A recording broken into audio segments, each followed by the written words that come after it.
घर गेले मैसली मैसली. गेल्या 2 प्रकरणात कवी संमेलने व ठोंबरे यांच्याविषयी सांगितले, पण ठोंबऱ्यांच्या गोष्टीचा ओघ चालू असताच आमच्या संसारातील मौजाही चालू होत्यात. राहुरी सोडून आम्ही नगरास आलो ते फर्ग्युसन गेटच्या त्याच जुन्या घरात राहू लागलो. बरोबर आम्ही आमच्या चिमबाबाला आणले होते. मोठा सज्जन, सरळ आणि विश्वासू माणूस होता तो.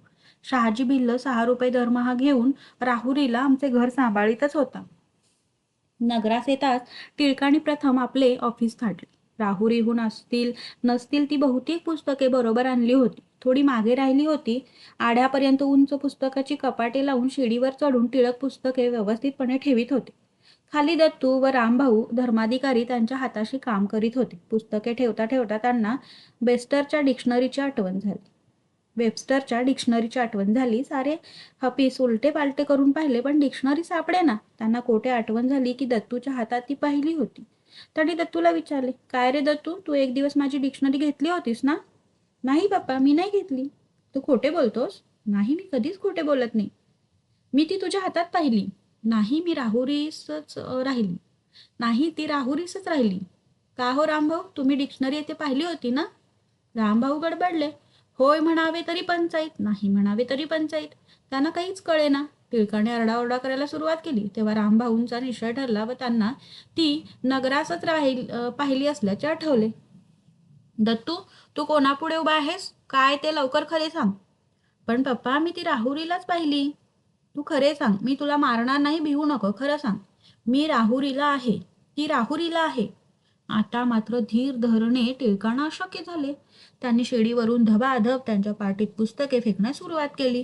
एकीकडे ते बोलतच होते, मी तुझ्या हातात डिक्शनरी पाहिली होती, मला खोटे ठरवतोस? तुम्ही सर्वांनी मिळून विचारच केला आहे का की माझा पाणउथळा करायचा? पण दत्तू चपले तेच. इकडे जहाल व मवाळ मंजुळाबाई मला सांगू लागल्या, तुम्ही जाऊन त्याला सोडवा. मी म्हणे, मी नाही मध्ये पडणार. थोड्या वेळाने आपोआपच बालामुखी शांत झालं. 2 महिन्यानंतरची गोष्ट. टिळक राहुरीला जाऊन आले. आल्याबरोबर त्यांनी दत्तूला बोलावले. दत्तू, मला क्षमा कर. दत्तू अगदीच विसरून गेला होता. पप्पा, तुम्ही काय केलेत? त्याला पोटाशी धरून ते म्हणाले, मी त्या दिवशी तुला उगीच मारले. डिक्शनरी तुझ्या म्हणण्याप्रमाणे राहुरीलाच होती. माझ्या रागीटपणाबद्दल मला फार वाईट वाटले. मला क्षमा केलीस ना? तुझ्याप्रमाणे माझी ही बालवृत्ती होईल तर किती चांगले होईल. ह्यानंतर टिळकाने दत्तूच्या अंगाला शेवटपर्यंत कधी बोट नाही लावले. नगरास पोहोचल्यावर आमच्याकडे एक गोसावी आला. तो आमच्या घरी राहू लागला. त्याचे बोलणे नेहमी विरक्तीचे असे. देव सच्चिदानंद आहे, तो एक आहे, बाकी सारे मिथ्या आहे. संसार ही माया आहे, त्यात प्राणी बुडतो आहे. आपण कोठे आलो व कोठे चाललो याची त्याला जाणीव नाही. हा सारा भास. पण ह्या भासालाच भुलून माणूस देवाला सोडून फिरून आहे. कोणाची बायको, कोणाची मुलं, पैसा कोणाचा, घर कोणाचे, सर्व संग परित्याग करायला पाहिजे. गुरुजी, आपण दोघे मिळून काही सेवा करू. आपल्या मागे काही व्याप नको, काही उपाधी नको. मला वाटते आपले राहुरीचे घर विकून जो काही पैसा येईल त्या भांडवलावर एक दुकान काढू आणि दुकानात जो फायदा होईल तो जनसेवेसाठी खर्च करू. मग कोणी गरजू आला की त्याला अडचण पडणार नाही. साधूबुवांच्या या असल्या गप्पा चालत. त्या मी लक्ष लावून ऐकत असे. टिळकांनाही घराची घिरघिर वाटत होतीच. तेही म्हणू लागले की घर जर विकले तर आलेल्या रकमेतून आपल्याला पुष्कळशा लोकाउपयोगी कार्यास हातभार लावता येईल व पुष्कळ कामे करता येईल. एक दिवस घरात पाण्याचा ठणठणाट झाला. नगरास त्यावेळी पाण्याचा आधीच पुष्कळ. टिळक निजले होते. त्यांच्याजवळ बुवा बसले होते. मी तेथेच त्यांच्यापुढे एक भला मोठा पाण्याचा रिकामा हंडा नेऊन ठेवला. हां, घ्या बुवा, तुम्हाला सेवा करायला पाहिजे ना? आज घरात पाण्याचा थेंब नाही. चला, तुम्ही, दत्तू व बेबी आज पाणी भरा. हे सर्व स्वप्न आहे, माया आहे, तेव्हा त्याचे मनावर घेण्याचे कारण नाही. बुवा पाणी आणण्याची काकू करू लागली. मी दुसरा डोस दिला. हे पहा बुवा, मी भाकरी भाजायला बसले व हात पोळले म्हणजे माझ्या हाताला येणारे फोड काही मला मायेचे फोड वाटत नाही. मला त्या वेदना सहन होत नाहीत, पण तुमची सर्व माया असल्याने तुम्हाला काही हरकत नाही. तुम्हाला हो कसला त्यात विधिनिषेध वाटायला हवा? माझे बोलणे टिळकांनाही पटले. दिसताच बुवा पाणी आणण्यास उठले. कणत कुथट 1-2 हंडे पाणी भरल्यावर मी त्यांना स्पष्ट सांगितले की तुमची ही माया केवळ आमच्या राहुरीच्या घरावर आहे. ही खोटी माया आहे, तेव्हा उद्यापासून तुम्ही आपला रस्ता सुधारा. दुसऱ्या दिवशी बुवा गेले, पण तेवढ्याने घरामागची ग्रहणदशा आटोपली नाही. एक ख्रिस्ती माणूस कर्जाने अगदी गांजला होता. साधारणतः कर्जबाजारी कामांचाला कामावर ठेवू नये असा एक अमेरिकन मिशनचा नियम होता. या माणसाचे काम गेले असते तर बिचाऱ्याची फारच वाईट स्थिती झाली असती. टिळकांच्या पोटात तुटू लागले. पण पोटात तुटून उपयोग काय? घरात त्याला द्यायला काय होते? राहुरीचे घर त्यांच्या डोळ्यापुढे पुन्हा नाचू लागले. पण शेवटी एक दिवस मी राहुरी जाणार आहे असे सांगून टिळक गेले. 2-3 दिवसांनी ते परत आले. आल्याच्या दुसऱ्या दिवशी त्यांनी माझ्याजवळ 600 रुपये ठेवायला दिले आणि सांगितले, हे पैसे ह्युम साहेबांचे आहेत. उद्या अमुक अमुक गृहस्थ येणार आहे, त्याच्यापासून कर्जरोखा लिहून घेऊन 500 रुपये त्याला द्यायचे. मी पक्की होते. मी म्हटले, ह्युम साहेबांचे पैसे आणि आपण कर्जरोखा लिहून घ्यायचा म्हणजे हे काय प्रकरण आहे? हे बघा, साहेबांना हे पैसे मिसेस ह्युमच्या नकळत द्यायचे आहेत. हे बोलणे मला पटले. मला वाटले त्याप्रमाणे टिळकांना माझे भय वाटते, त्याप्रमाणे मिसेस ह्युमचे भय ह्युम साहेबांना वाटत असेल. दुसऱ्या दिवशी गृहस्थ आले. त्यांना पैसे दिले व रोखा लिहून घेतला. आलेले पैसे बाजूला उरलेले पैसे बाजूला ठेवले. हळूहळू घर विकल्याची बातमी माझ्या कानावर आली आणि ते अगदी सालंकृत कन्यादान. घरातील सामान, खुर्च्या, बाक, फळ्या, घडवंच्या, दिवे, पलंग, पाळणा, बाणे आणि मी मिळून वळलेली काथ्यांची दोरखंडे ह्या वेळेस ताटाबरोबर काठी गेला. नुसत्या विहिरीलाच 500 रुपये खर्च आला होता, पण विहिरीबरोबर शेत गेले आणि शेताबरोबर घरी गेले. पण 100 रुपये वर आले. शिवाय दरमहा शहाजीला द्यावे लागत होते ते 6 रुपये वाचले. हा का कमी लाभ झाला? मी टिळकांना म्हटले, घर विकले त्याचे पैसे कोठे आहेत?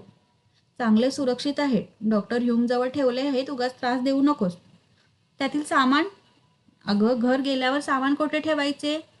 म्हणजे पाळणा, दिवे हे विकण्यापर्यंत पाळी आली होती का? ते काही नाही, दिवा पाळणा मला पाहिजे. हे काय असे अशू? किती खुळचट कल्पना आहे तुझ्या. पण हे सारे विकायला काय कोठे अडले होते? मी काय म्हणतो हे तुला कळत नाही. विनाकारण 600 रुपये महिना द्यावा लागत होता ना? 6 रुपये महिना द्यावा लागत होता ना? 2-3 दिवसांनी मिसेस ह्यूम मजकडे भेटायला आल्या. त्यांना मी विचारले, काय हो मॅडम साहेब, आमचे 600 रुपये तुमच्याकडे ठेवले आहेत ना? कशाचे? राहुरीच्या घराचे? नाही काही. ते तर टिळकांनी त्या गृहस्थाला कर्ज फेडायला दिले. माझे तोंड अगदी पाहण्यासारखे झाले. टिळक घरी आल्यावर मी त्यांना विचारले. ते म्हणाले, हो दिले मी ते त्याला माणसाला. काय म्हणणे आहे तुझे? पण हे मला तुम्ही अगोदर का नाही सांगितले? हो सांगितले असते, पण मग तू मला पैसे देऊ दिले असते का? घर गेले, घर बांधून देणारे गेले, घेणारे गेले, डोळ्याचे पाणी गेले. आठवणी मात्र पाणीदार अजून आहेत. 500 रुपये गेले, रोखा तेवढा अगदी आतापर्यंत कायम होता. उरलेले 100 रुपये काही दिवस बँकेत टाकले. नंतर त्यात आणखीन 20 रुपये घालून एक म्हैस घेतली. म्हैस दिसायला फार सुंदर होती, पण दूध बेताचे द्यायची व दर खेपेला तिला ठोणगे व्हायचे. तेव्हा तिच्या मालकाने ती आमच्या गळ्यात बांधली. मग मागाहून तो पस्तावला, कारण आमच्याकडे आल्यापासून तिला साऱ्या पारड्या झाल्या. त्या लवकर झाल्या आणि म्हैस दूधही भरपूर देऊ लागली. या म्हशीचे टिळक पुष्कळ करीत. एक दिवस ते म्हशीला धूत होते. इतक्यात कोणी श्रीमंत विद्वान त्यांना भेटायला आले. म्हशीचे प्रदर्शन पुढच्याच दारी होते. त्या गृहस्थांना टिळकांना भेटायचे होते, तेव्हा त्यांनी म्हशीच्या या गड्याला आत जाऊन निरोप सांगायला सांगितले. टिळकाने आत येऊन हात वगैरे धुवून बाहेर जाऊन गृहस्थांचे स्वागत केले. या म्हशीवरूनही आमची मधून भांडणे होत. एक दिवस मी म्हटलं, काय करावे? गोवऱ्या वाळत घातल्या की चोरीच जातात. टिळकाने विचार करून गोवऱ्या चोरीस न जाण्यालायक एक नामी युक्ती काढली. जवळ दत्तू आणि बेबी बसली होती. टिळक म्हणाले, आपण गडी ठेवून त्याच्याकडून ह्या गोवऱ्या भाजवूनच घेत जाऊ. एक मोठे चुलगण करावे, त्यावर पत्रा ठेवून वर गोवऱ्या भाजून घेतल्या व रचून ठेवल्या म्हणजे झाले काम. टिळकांची ही युक्ती ऐकून आम्ही तिघेही हसू लागलो. मला का तुम्ही सर्वजण इतका मूर्ख समजता? मला काहीच ज्ञान नाही असे तुमचे म्हणणे आहे का? तुम्हाला पुष्कळ ज्ञान आहे, त्याबद्दल माझा काही वाद नाही. पण माझे म्हणणे एवढेच आहे की त्या गोवऱ्या भाजायला जो खर्च लागणार तो गोवऱ्यांच्या किमतीच्या तिप्पट. शिवाय तापल्या तव्यावर टाकलेल्या गोवरीची राख होऊन जाणार ती वेगळीच. हे पहा, असाच तू माझा जेथे तेथे पाणउतारा करतेस. काय दत्तू, तुला काय वाटते? खरेच पप्पा, मलाही आईप्रमाणे वाटते की एवढ्या खर्चात आपल्याला लाकडेच वापरता येतील. आता तर टिळक फारच रागावले. त्यांनी मंजुळाबाईंना हाक मारून सांगितले की चूल पेटवून तव्यावर एक गोवरी थापून त्यांना आणून दाखवा. मंजुळाबाई हो म्हणून दुसऱ्या दाराने निघून गेली व टिळक आपल्या कामाला गेल्यावर हे गोवऱ्या प्रकरण विझून गेले. एकदा मी ठोंबऱ्यांना सांगितलं, ठोंबरे पारडाला पाणी पाज बरं. ठोंबऱ्यांनी पाणी पाजले. पाणी पाजल्यावर परत पारडू जागेवर आणून बांधण्याऐवजी त्याच्या मनात थोडी गंमत करायचे आले. त्यांनी पारड्याच्या दोरखंडाचे एक टोक दिले आपल्या कमरेला बांधून. पारडं भरपूर दूध पित असे, त्यामुळे खूप सशक्त झालं होतं. ते लागलं ठोंबऱ्यांना ओढायला आणि होता होता पारडू पुढे व ठोंबरे मागे असे मारे घराभोवती घिरट्या घालू लागले. मला वाटले ठोंबरे पारडाला फिरवीत आहे, पण मग पाहिले तो प्रकार निराळाच. पारडू त्यांना ओढीत होते व ते हसत होते. पण हे हसणे लवकरच थांबले, कारण ते खाली पडून आडवे झाले तरी पारडू त्यांना ओढीतच होते व ते जमिनीवर फरफटत लाकडाच्या ओंडक्याप्रमाणे चालले होते. आता बरीच बारीक ते रडू लागले. तेव्हा मी धावले व पारड्याच्या गळ्यातील दोरखंड सोडून ठोंबऱ्यांना मोकळे केले. ते एकीकडे हसत होते, एकीकडे रडत होते व एकीकडे माझ्याशी भांडत होते. तुम्हीच हे केलं. मी म्हटलं, मी काय केले? मी पारडू तुझ्या कमरेला बांधले आणि पारडू तुला ओढायला लागले, तेव्हा मला हाका का नाही मारल्या? मग हळद लावून शेकून 2-3 दिवसांनी हा पारडू प्रताप नाहीसा झाला.